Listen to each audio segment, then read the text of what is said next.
NG5 news కి స్వాగతం. ప్రజల హక్కును ప్రభుత్వాల దయగా మార్చి పేదల కడుపు కొట్టేందుకు కేంద్ర ప్రభుత్వం పూనుకుందని, అందులో భాగంగానే ఉపాధి హామీ పథకంలో అనేక మార్పులకు శ్రీకారం చుట్టిందని సిపిఐ సీనియర్ నాయకులు మోదుగుల పార్థసారథి, సిపిఐ సూళ్లూరుపేట మండల కార్యదర్శి తొండా రమణయ్యలు ఆవేదన వ్యక్తం చేశారు.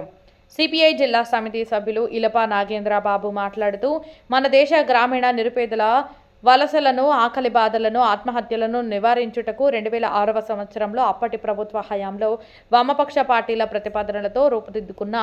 మహాత్మా గాంధీ జాతీయ గ్రామీణ ఉపాధి హామీ చట్టాన్ని పార్లమెంటులో ఆమోదించబడిందని, గ్రామ స్వరాజ్యం కొరకు కలలు కన్న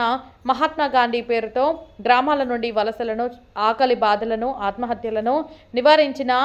ఈ పథకాన్ని ఏవో చిన్న లోపాలు ఉంటే సరిదిద్దుకోవడానికి బదులు ఈ చట్టాన్ని నిర్వీర్యం చేయడాన్ని తీవ్రంగా ఖండిస్తున్నామన్నారు. ఈ చట్టాన్ని మహాత్మా గాంధీ పేరు తొలగించి వికసిత భారత్ జీ రామ్జీ అనే పేరును పెట్టడం సరైన పద్ధతి కాదని, అదేవిధంగా ఈ పథకానికి కేంద్ర ప్రభుత్వం 60% మరియు రాష్ట్ర ప్రభుత్వాలు 40% నిధులు కేటాయించాలనే విధంగా మార్పు చేయడం వలన ఈ పథకం నిర్వీర్యమయ్యే పరిస్థితి ఉందని, కావున ఈ చట్టాన్ని యథాతథంగా ఉంచి గతంలో ఉన్నట్లు ఈ చట్టంలోని హక్కులను మార్పు చేయకుండా కేంద్రం నుండి 90% మరియు ఆయా రాష్ట్రాల నుండి 10% నిధులను ఇచ్చి యథాతథంగా ఉంచుతూ ఈ చట్టంలోని లోపాలను గుర్తించి వాటిని నివారించాలని హెచ్చరించారు. ఈ కార్యక్రమంలో సిపిఐ నాయకులు ఇలప నాగేంద్ర బాబు, పట్టణ కార్యదర్శి ఆనందబాబు, లక్ష్మమ్మ, ఆబోతుల బాలయ్య, బాలు, శ్రీనివాసులు, కోటయ్య, వ్యవసాయ కార్మిక సంఘం నాయకులు తదితరులు పాల్గొన్నారు.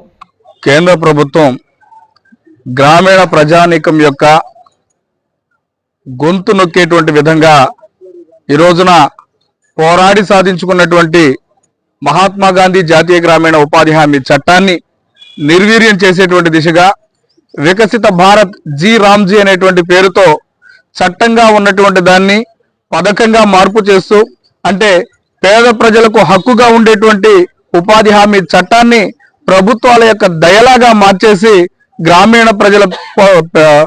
కడుపు కొట్టేటువంటి విధంగా ప్రభుత్వం వ్యవహారం చేస్తా ఉంది.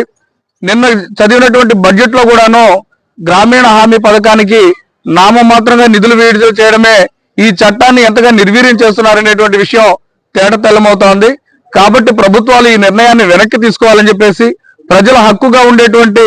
జాతీయ గ్రామీణ ఉపాధి హామీ చట్టాన్ని నిర్వీర్యం చేయకుండా, దాంట్లో ఎటువంటి పేరు మార్పు చేయకుండా చట్టాన్ని యథాతథంగా కొనసాగించాలని చెప్పేసి భారత కమ్యూనిస్టు పార్టీ సిపిఐ, ఆంధ్రప్రదేశ్ వ్యవసాయ కార్మిక సంఘంగా మేము డిమాండ్ చేస్తా ఉన్నాం. ఏదైతే మీరు పేద ప్రజానికానికి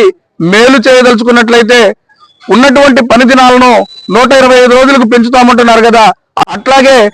కూలీ ఇచ్చేటువంటి కూలీని కూడా 300 రూపాయలకు మించి కూలీ రేట్లు పెంచడం ద్వారా పెరిగిన నిత్యావసర సరుకుల ధరలకు అనుగుణంగా కూలీ రేట్లను పెంచడం ద్వారా మీరు పేద ప్రజలకు న్యాయం చేయాలే తప్ప